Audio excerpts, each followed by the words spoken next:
तो बांग्लादेश के खबर के साथ शुरुआत होगी, जहां पर नोबेल विजेता मोहम्मद यूनुस को अंतरिम सरकार का मुखिया चुन लिया गया है। अंतरिम सरकार की तस्वीर साफ होते ही बांग्लादेश की सेना में बड़ा फेरबदल किया गया और इन सब के बीच बांग्लादेश में हिंदू मंदिरों और उनके घरों पर हमले लगातार जारी हैं।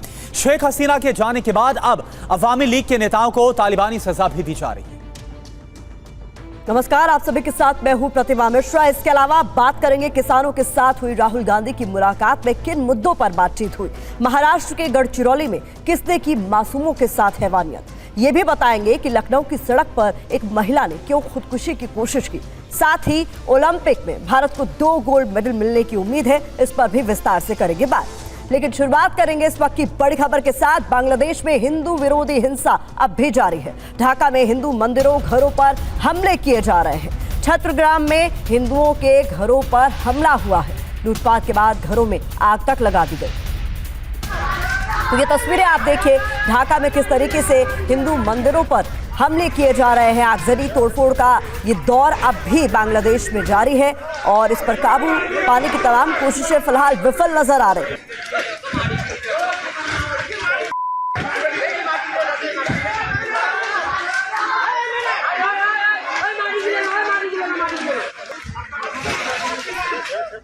और वहीं उत्तर बांग्लादेश की बात की जाए तो यहां पर भी घरों को निशाना बनाया जा रहा है। दिनाजपुर में उपद्रवियों ने हमला किया। हिंदू गांव जयगंज को घेर लिया उपद्रवियों ने।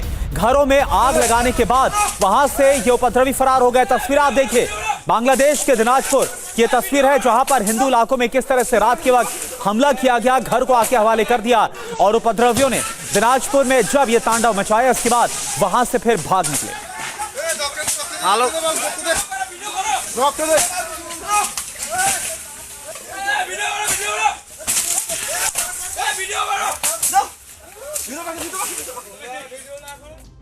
तो हिंदुओं के खिलाफ किस तरीके से हिंसा का दौर जारी है, इसकी एक तस्वीर बांग्लादेश के नीलफलबारी में भी देखने को मिली है, जहां पर हमला हुआ है। नीलफलबारी में भी हमला हुआ है। कट्टरपंथियों ने हिंदू घरों में यहां पर तोड़फोड़ की है, जिसकी तस्वीरें आपके सामने है। दहशत में है वो परिवार जो रात भर सो नहीं सके, क्योंकि उन्हें इसी हमले की चिंता लगातार सता रही।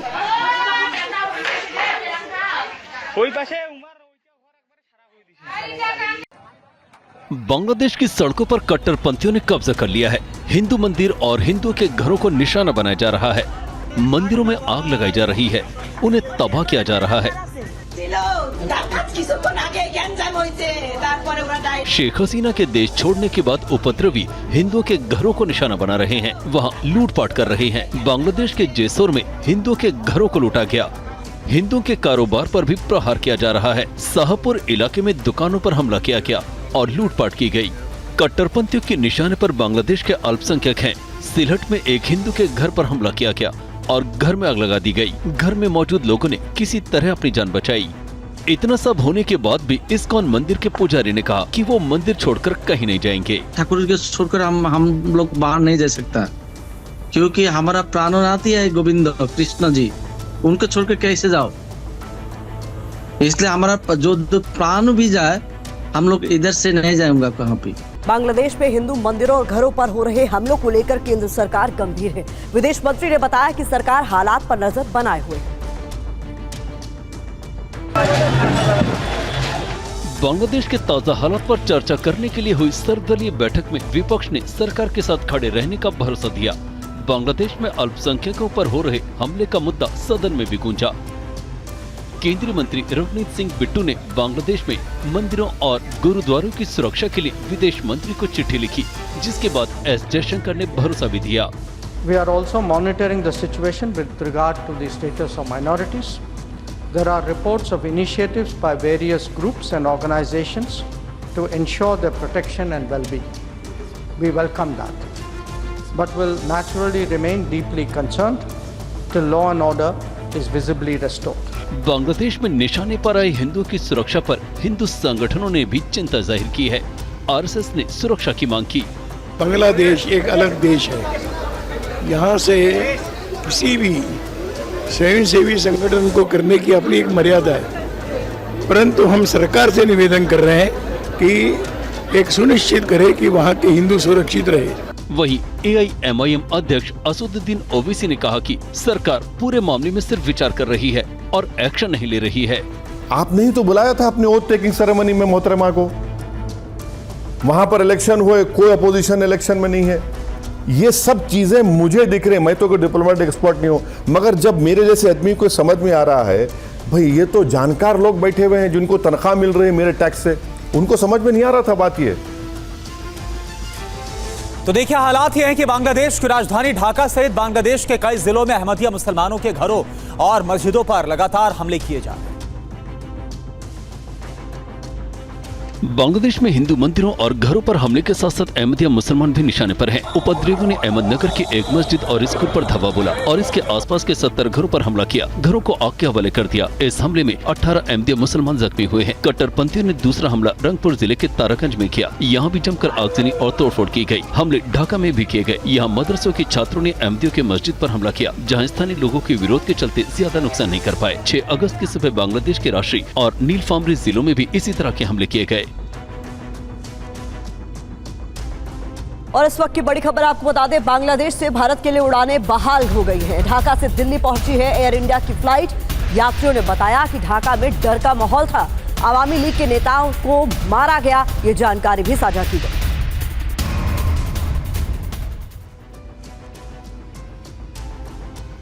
ठीक है, अब तो कुछ नहीं है ऐसा, पहला था जो भी था, अब नथिंग है। कब से सामान्य है आपके हिसाब से?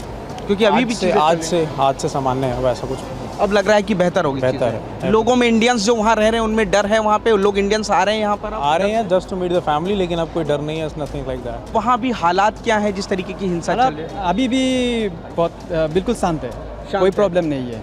जिस जगह आप थे वहाँ पे क्या हालात थे? अभी हिंसा हो रही थी? हिंसा हो रही थी प्रीवियस डे। अच्छा, right now everything is okay. Sir, आप ढाका में रहते थे, किस तरीके का माहौल है अभी वहाँ पर? वो जो महल में हम हैं, वो महल ढाका का मिडल ऑफ द प्लेस। अच्छा, इट्स गुड। कोई हिंसा, कोई वायलेंस आप? No no no, our area is there is safe only. I can't say anything, it is more than that, it is quite calm and quiet. और इस बीच बड़ी खबर, वक्फ अधिनियम 1923 को खत्म करने के लिए संसद में आएगा बिल। जो जानकारी सामने आ रही, नए बिल में बोहरा वक्फ को परिभाषित किया गया है। जो मुस्लिम कम से कम 5 साल से मुस्लिम धर्म का पालन कर रहा है, वही अपनी चल अचल संपत्ति को वक्फ कर सकेगा। 1995 के वक्फ एक्ट को संशोधित भी सरकार करेगी। और देखिए, आनंद प्रकाश पांडे इस वक्त हमारे साथ जुड़े हुए हैं। आनंद, बदलाव को लेकर क्या जानकारी आ रही है? ये सबसे बड़ी बात है कि जो मूल वक्फ कानून है उसको सरकार वापस लेगी और जो 1995 का वक्फ कानून है उसमें संशोधन करेगी। इस संशोधन के जरिए वक्फ कानून को और पारदर्शी और जवाबदेह बनाने की सरकार की तैयारी है। और अभी सरकार का कहना है कि जो नए वक्फ संपत्तियां होंगी वो नए कानून के तहत रजिस्टर होगी। उनको जो आपके स्थानीय जो जिलाधिकारी है वहाँ रजिस्टर कराना पड़ेगा। लेकिन खास बात यह है कि इस कानून लागू होने के बाद जो पुरानी संपत्तियां हैं, वक्फ की संपत्तियां हैं, उनको भी 6 महीने के अंदर ही आपको उनका पूरा डिटेल देना होगा। यानी कि उसको किसने वक्फ किया, उसकी बाउंड्री क्या थी, लैंड रिकॉर्ड क्या है, समेत तमाम ऐसी चीजें हैं जिसको आपको 6 महीने के अंदर देना होगा। जाहिर तौर पर जो पुरानी वक्फ संपत्तियां है उनको भी जवाबदेह बनाने की तैयारी। और कि यदि अगर वक्फ करते हो तो इस कानून लागू होने के बाद आपको जो महिलाएं हैं, आपके घर की अनाथ बच्चे हैं या फिर जो उत्तराधिकार के जो अधिकार है उनसे वंचित नहीं किया जाएगा। ऐसा नहीं है कि अगर मेरी संपत्ति है मैं उसको वक्फ कर दिया और मेरे बच्चे या फिर जो मेरी पत्नी है उनको उसका अधिकार वो बेवा हो जाएंगे या वो लाभ नहीं मिलेगा। सरकार ने सुनिश्चित किया नए कानून के तहत कि महिलाओं का, अनाथों का जो उनका जो उत्तराधिकार है, जो उनके साथ कोई, यानी कई बड़े बदलावों के साथ साथ जो मौजूदा संपत्ति, इसका भी कैसे सत्यापन किया जाएगा, ये तमाम जो बातें संशोधन में रखी जा सकते हैं, इसको परिभाषित किया जा रहा है। शुक्रिया आपका इस पूरी जानकारी के लिए। संयुक्त किसान मोर्चा के सदस्यों ने एक बार फिर राहुल गांधी से मुलाकात की। प्रतिनिधि मंडल ने राहुल गांधी को किसानों के कर्ज माफी और एमएसपी की कानूनी गारंटी को लेकर 2 ड्राफ्ट दिए। पिछले कुछ हफ्तों के अंदर राहुल गांधी की किसानों से ये दूसरी मुलाकात है। संसद भवन में संयुक्त किसान मोर्चा के 11 सदस्यों ने राहुल गांधी से एमएसपी सहित दूसरे मुद्दों पर चर्चा की। बैठक में कांग्रेस के महासचिव केसी वेणुगोपाल और जयराम रमेश भी मौजूद थे। एसकेएम ने राहुल को कर्ज माफी और एमएसपी गारंटी को लेकर 2 ड्राफ्ट बिल दिया। संयुक्त मोर्चा ने की कंसल्टेटिव कमेटी की मांग। राहुल ने अगले सत्र में मांग उठाने की बात की। प्राइवेट मेंबर बिल के जरिए रखी जाएगी मांग। किसानों से मुलाकात में राहुल गांधी ने कहा कि एमएसपी की कानूनी गारंटी जरूरी है, लेकिन किसानों की समस्या के समाधान के लिए एक लॉन्ग टर्म कार्यक्रम की जरूरत है। राहुल इससे पहले भी इंडिया ब्लॉक सरकार पर दबाव बनाएगा और ये सुनिश्चित करेगा कि किसानों को एमएसपी के लिए कानूनी गारंटी मिले। संयुक्त किसान मोर्चा ने राय दी है कि कंसल्टेटिव कमेटी में इंडिया ब्लॉक और किसान संगठनों के चुनिंदा सदस्यों को भी शामिल किया जाए, ताकि किसान समस्या पर त्वरित रूप से होती रहे। किसानों का मानना है कि अगर सरकार एमएसपी गारंटी कानून लागू कर दे तो 3 कृषि कानून अपने आप निष्प्रभावी हो जाएंगे। केंद्र सरकार ने तीनों कानून को वापस करने का ऐलान किया था और किसान आंदोलन के बीच 13 जुलाई 2022 को कृषि मंत्रालय ने एक कमेटी बनाई थी, लेकिन एमएसपी गारंटी को लेकर सरकार अभी भी खामोश है। बताया जा रहा है कि ऐसी स्थिति में बतौर नेता प्रतिपक्ष राहुल गांधी एमएसपी गारंटी की नई उम्मीद बनकर उभरे हैं। लिहाजा किसान राहुल के जरिए अपनी आवाज सदन तक पहुंचाना चाहते हैं। उज्जैन पुलिस को बड़ी सफलता मिली है। महज 15 मिनट में बैंक ऑफ इंडिया के एटीएम से करीब 23 लाख की चोरी करने वाले 2 युवकों को 24 घंटे के अंदर गिरफ्तार कर लिया गया। एटीएम से चोरी करने वाला शातिर आईटी में एमएससी है। चोर ने एटीएम को बिना नुकसान पहुंचाए पासवर्ड के जरिए 22,93,100 रुपए की चोरी कर ली। पुलिस ने रुपए बरामद करते हुए 2 चोरों को गिरफ्तार किया है। ऋतुराज सिंह 30 साल का है। एमएससी इंफॉर्मेशन टेक्नोलॉजी में उसने पढ़ाई करी है और एक ये आईटी और एटीएम रिपेयरिंग की कंपनी में काम करता है, इसीलिए उसे पूरे जो ऑपरेटिंग प्रोसीजर्स है उसकी पूरी जानकारी है। एसपी के मुताबिक ऋतुराज 26 जुलाई को एटीएम की कैश डिपॉजिट टीम के साथ आया था, जिसने कैश डिपॉजिट के दौरान पासवर्ड देख लिया था।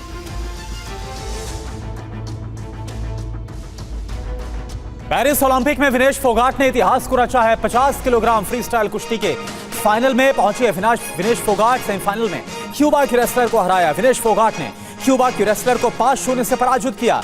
आज गोल्ड मेडल के लिए विनेश फोगाट फिर से दांव लगाए।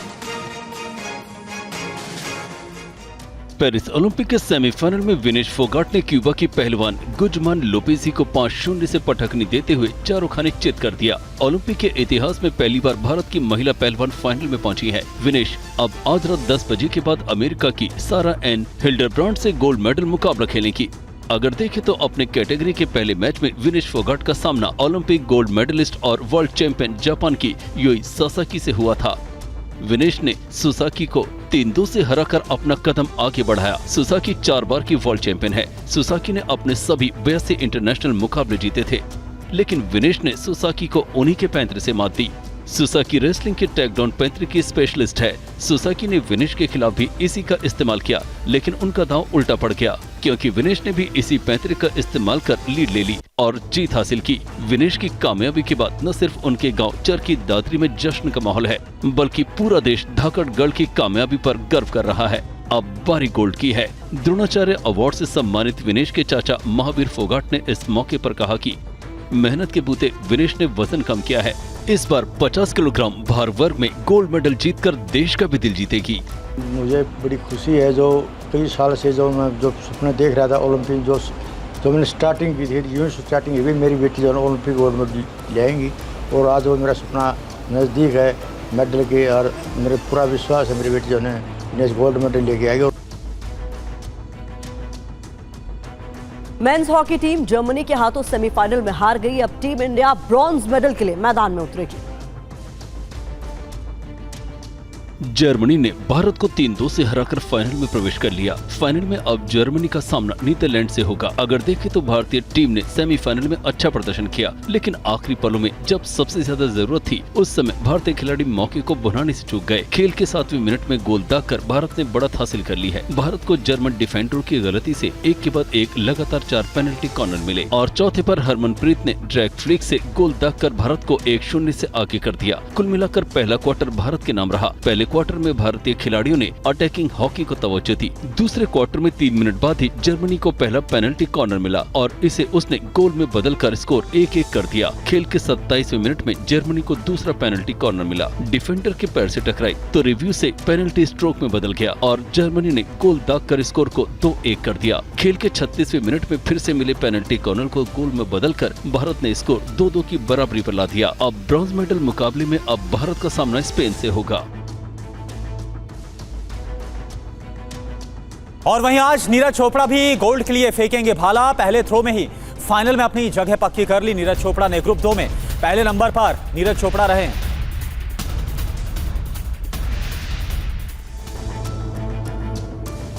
नीरज चोपड़ा ने पेरिस ओलंपिक 2024 में कमाल की शुरुआत की है। उन्होंने पहले राउंड में अपने पहले ही थ्रो में फाइनल का टिकट हासिल किया। नीरज चोपड़ा कल जेवलिन थ्रो के क्वालिफाइंग राउंड में उतरे। उन्होंने अपना पहला ही थ्रो 89.34 मीटर का फेंका। ये नीरज का सीजन बेस्ट थ्रो था। क्वालिफिकेशन राउंड में दोनों ग्रुप को मिलाकर देखा जाए तो नीरज चोपड़ा सबसे आगे रहे। नीरज चोपड़ा ने टोक्यो ओलंपिक में भी ऐतिहासिक प्रदर्शन किया था। पूरा देश नीरज की तरफ एक बार फिर से देख रहा है। नीरज का फाइनल मुकाबला आज रात 11:55 से खेला जाएगा।